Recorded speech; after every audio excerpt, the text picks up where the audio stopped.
ಸೌಜನ್ಯ ಅತ್ಯಾಚಾರ ಕೊಲೆ ಪ್ರಕರಣದಲ್ಲಿ ಎಷ್ಟು ಮಂದಿ ಭಾಗಿಯಾಗಿದ್ದಾರೆ ಎನ್ನುವುದು ಯಾರಿಗೂ ಗೊತ್ತಿಲ್ಲದ ವಿಷಯ. ಆದರೆ ಸೌಜನ್ಯ ಅತ್ಯಾಚಾರ ಕೊಲೆ ಪ್ರಕರಣ ಎಂದ ತಕ್ಷಣ ಪ್ರತಿಯೊಬ್ಬರು ಅದರಲ್ಲಿ ಮೂಗು ತೂರಿಸಿಕೊಂಡು ಬರುತ್ತಾರೆ. ಅದು ಕೂಡ ಪ್ರಕರಣವನ್ನು ಮುಚ್ಚಿ ಹಾಕಲು.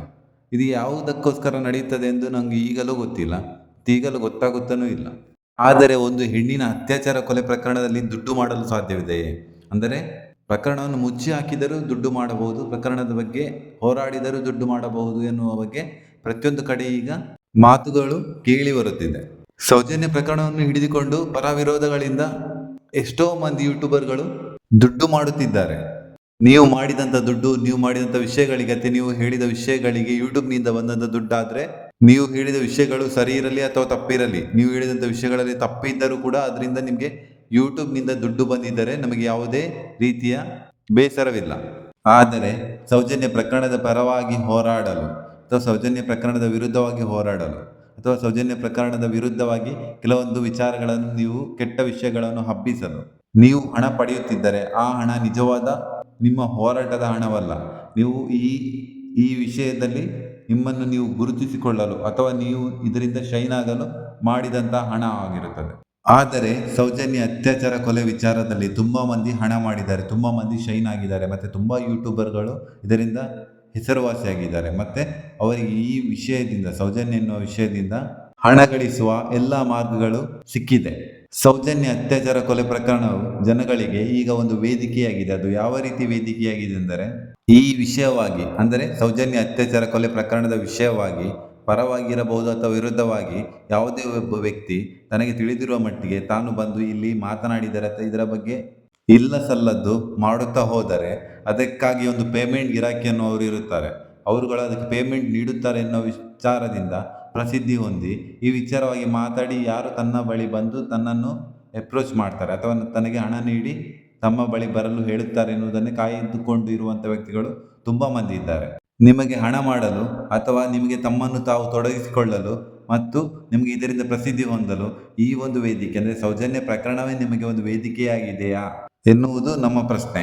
ಸೌಜನ್ಯ ಪ್ರಕರಣವನ್ನು ಗುರುತಿಸಿಕೊಂಡು, ಅಂದರೆ ಸೌಜನ್ಯ ಪ್ರಕರಣ ಈ ರೀತಿ ನಡೆದಿದೆ, 2012ರಲ್ಲಿ ನಡೆದಂಥ ಸೌಜನ್ಯ ಪ್ರಕರಣವನ್ನು ಈಗ ಈ ಎಲ್ಲ ವ್ಯಕ್ತಿಗಳು ಬೇರೆ ಬೇರೆ ರೀತಿಯಲ್ಲಿ, ಅಂದರೆ ಪರವಾಗಿರಬಹುದು ಅಥವಾ ವಿರುದ್ಧವಾಗಿರಬಹುದು, ಒಬ್ಬ ಶೈನಾದ ವ್ಯಕ್ತಿ ಈ ಪ್ರಕರಣದಲ್ಲಿ ಅವರಿಗೆ ತೋಚಿದಂಥ ವಿಡಿಯೋಗಳನ್ನು ಮಾಡುತ್ತಾ ಹೋದರೆ, ಅದು ಯಾವುದೇ ರೀತಿಯಾದ ಸತ್ಯ ಇರಬಹುದು, ಸುಳ್ಳು ಇರಬಹುದು, ಅವರಿಗೆ ಬೇಕಾದಂಥ ವಿಡಿಯೋವನ್ನು ಮಾಡುತ್ತಾ ಹೋದರೆ ಜನಗಳನ್ನು ನೋಡುತ್ತಾರೆ. ಮತ್ತು ಸೋಷಿಯಲ್ ಮೀಡಿಯಾದ ಇನ್ಫ್ಲುಯೆನ್ಸ್ನಿಂದ ಇವರು ಮಾಡಿದಂಥ ವಿಡಿಯೋಗಳು ತುಂಬ ಶೈನ್ ಆಗುತ್ತಿದೆ ಮತ್ತು ಜನಗಳಿಂದ ಅವರಿಗೆ ಬೇಕಾದಷ್ಟು ವ್ಯೂಸ್ಗಳು ಬರುತ್ತದೆ ಮತ್ತು ಹೆಚ್ಚಿನ ಜನಗಳು ಅವರ ವಿಡಿಯೋವನ್ನು ಗುರುತಿಸಿಕೊಂಡು ಆ ವಿಡಿಯೋಗಳನ್ನು ಪೋಸ್ಟ್ ಮಾಡುವುದು ಅಥವಾ ಶೇರ್ ಮಾಡುವುದರಿಂದ ನಾನು ಹೆಚ್ಚು ಪ್ರಸಿದ್ಧಿ ಹೊಂದುತ್ತಿದ್ದೇನೆ ಮತ್ತು ನಾನು ಹೆಚ್ಚು ಹಣ ಗಳಿಸುತ್ತಿದ್ದೇನೆ ಎನ್ನುವಂಥ ವ್ಯಕ್ತಿಗಳು ಫೇಕ್ ವಿಡಿಯೋಸ್ಗಳನ್ನು ಮಾಡುವಂಥದ್ದು ಮತ್ತು ಫೇಕ್ ವಿಡಿಯೋಸ್ಗಳನ್ನು ಮಾಡಿ ಯೂಟ್ಯೂಬ್ನಲ್ಲಿ ಹರಿಬಿಡುವುದರಿಂದ ಸೌಜನ್ಯ ಪರ ಹೋರಾಟದ ವಿಷಯದಲ್ಲಿ, ಅಂದರೆ ಸೌಜನ್ಯಳಿಗೆ ನ್ಯಾಯ ದೊರಕಿಸಿಕೊಡಬೇಕು ಎನ್ನುವ ವಿಷಯದಲ್ಲಿ ಯಾರೆಲ್ಲ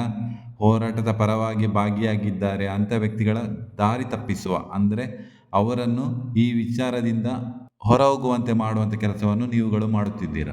ಧರ್ಮದ ವಿಚಾರವಾಗಿ, ಅಂದರೆ ಧರ್ಮಕ್ಕಾಗಿ ನೀನು ಒಂದು ಸುಳ್ಳು ಹೇಳಿದರು ಅಥವಾ ನೀನು ಒಂದು ಸುಳ್ಳು ಹೇಳಿ ಹೋದರು ಅದರಿಂದ ತಪ್ಪಿಲ್ಲ ಎಂದು ಹೇಳಿ ಧರ್ಮರಾಯನಿಗೆ ಶ್ರೀಕೃಷ್ಣ ಬೋಧಿಸುತ್ತಾನೆ.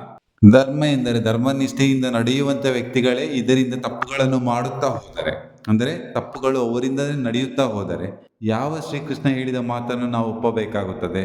ಧರ್ಮ ಇರುವಂಥ ಕ್ಷೇತ್ರದಲ್ಲೇ ಈ ರೀತಿ ಅತ್ಯಾಚಾರಗಳು, ಕೊಲೆಗಳು ನಡೆಯುತ್ತಾ ಹೋದರೆ ಜನಗಳು ಯಾರ ಪರವಾಗಿ ನಿಲ್ಲುತ್ತಾರೆ? ಶಕುನಿಯ ಕುತಂತ್ರಕ್ಕೆ ಬಲಿಯಾಗಿ ಪಗಡೆಯಾಟದಲ್ಲಿ ಸೋತಂತ ಪಾಂಡವರು ದ್ರೌಪದಿಯ ಸೀರೆಯನ್ನು ಎಳೆಯುವಂಥ ಸಂದರ್ಭ ಸುಮ್ಮನೆ ಕುಳಿತಿರುತ್ತಾರೆ. ದ್ರೌಪದಿಯ ಮಾನಹರಣವಾದಾಗ ಮತ್ತು ಸ್ಥಳದ ವಿಚಾರವಾಗಿ ಅಂದು ಕುರುಕ್ಷೇತ್ರ ಯುದ್ಧ ನಡೆದಿದೆ. ರಾವಣ ಸೀತೆಯ ಅಪಹರಣ ಮಾಡಿದಾಗ 14 ವರ್ಷ ವನವಾಸವನ್ನು ಅನುಭವಿಸಿದ ರಾಮ ಲಂಕೆಗೆ ಹೋಗಿ ಲಂಕೆಯಲ್ಲಿ ರಾವಣನ ಸಂಹಾರ ಮಾಡುತ್ತಾನೆ.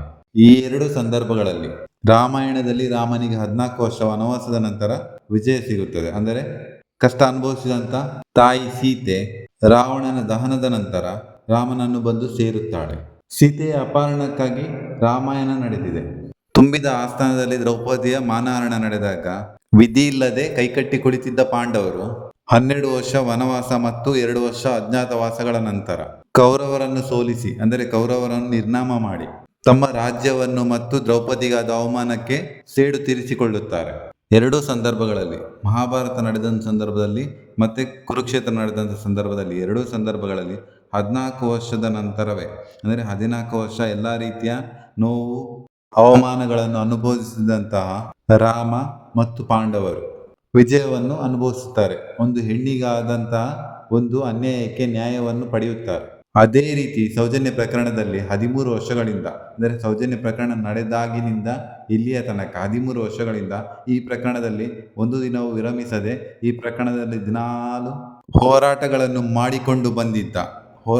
ಮಾಡಿಕೊಂಡು ಬಂದಿದ್ದ ಆ ವ್ಯಕ್ತಿ ಮಹೇಶ್ ಶೆಟ್ಟಿ ತಿಮ್ಮೂರುಡಿಗೆ ತಾನು ಮಾಡಿದ ಹೋರಾಟಕ್ಕೆ ನ್ಯಾಯ ದೊರಕಿಸಿಕೊಟ್ಟಂತ ತೃಪ್ತಿ ಸಿಗುತ್ತದೆ ಎಂದು ನನ್ನ ಭಾವನೆ. ಹಾಗಾಗಿ ಈ ಸೌಜನ್ಯ ಪ್ರಕರಣ ಇನ್ನೊಂದು ವರ್ಷದಲ್ಲಿ, ಅಂದರೆ ಬರುವ ವರ್ಷದ ಒಳಗೆ, ಈ ವರ್ಷ ಮುಗಿದು 2026 ಬರುವ ಒಳಗೆ ಈ ಪ್ರಕರಣಕ್ಕೆ ನ್ಯಾಯ ಸಿಗುವಂತಹ ಎಲ್ಲ ಸಾಧ್ಯತೆಗಳು ಇದೆ ಎಂದು ಈ ಒಂದು ವಿಡಿಯೋದಲ್ಲಿ ನಿಮಗೆಲ್ಲ ನಾನು ಹೇಳುತ್ತಿದ್ದೇನೆ.